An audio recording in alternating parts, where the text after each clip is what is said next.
Coming from the Poly Post newsroom, I'm Cecily. And I'm Alfonso. Welcome to your Poly Post Weekend Update. Track and field and cross country head coach Troy Johnson resigned from his position on Thursday. Assistant coach Tony Reyes will take over as interim head coach as the teams prepare to qualify for nationals. According to student athletes, Johnson said he was asked to resign from his position on April 4th. Both Johnson and Vice President for Student Affairs Doug Freer declined to comment on the matter.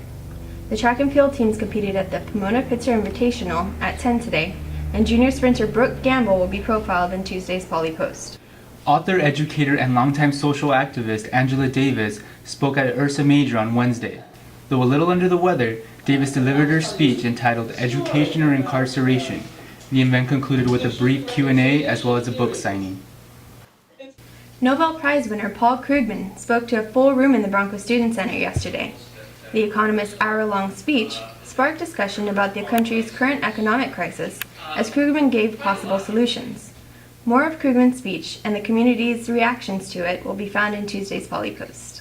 The College of Environmental Design held an ENV Remix this week. The week-long series of events included a faculty lunch and lecture, a network workshop, and a career day. Full coverage on the events can be found in this week's issue of the Poly Post. Application deadlines for ASI Senator elections were extended in hopes of receiving more applicants.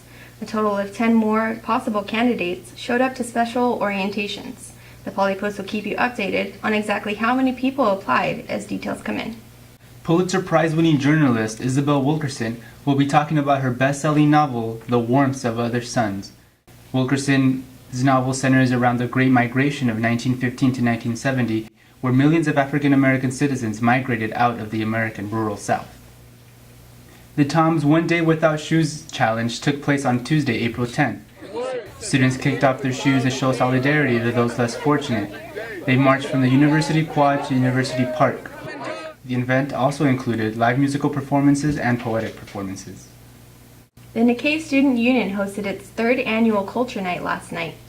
Students of NSU performed in a production entitled Javatar, The Last Taiko Player, which was followed by a taiko drumming performance.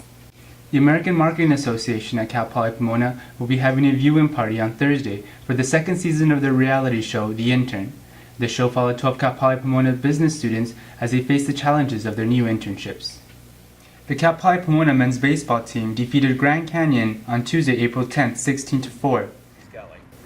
The Broncos were originally scheduled to play Stanislaus yesterday, April 13th, but due to intense rain have rescheduled for today. The Broncos will also play a doubleheader tomorrow against Stanislaus. Senior catcher Jensen Torres will be featured on this week's issue of the Poly Post. And that concludes this week's episode of the Weekend Update. Again, I'm Alfonso. I'm Cecily, signing off for the Poly Post.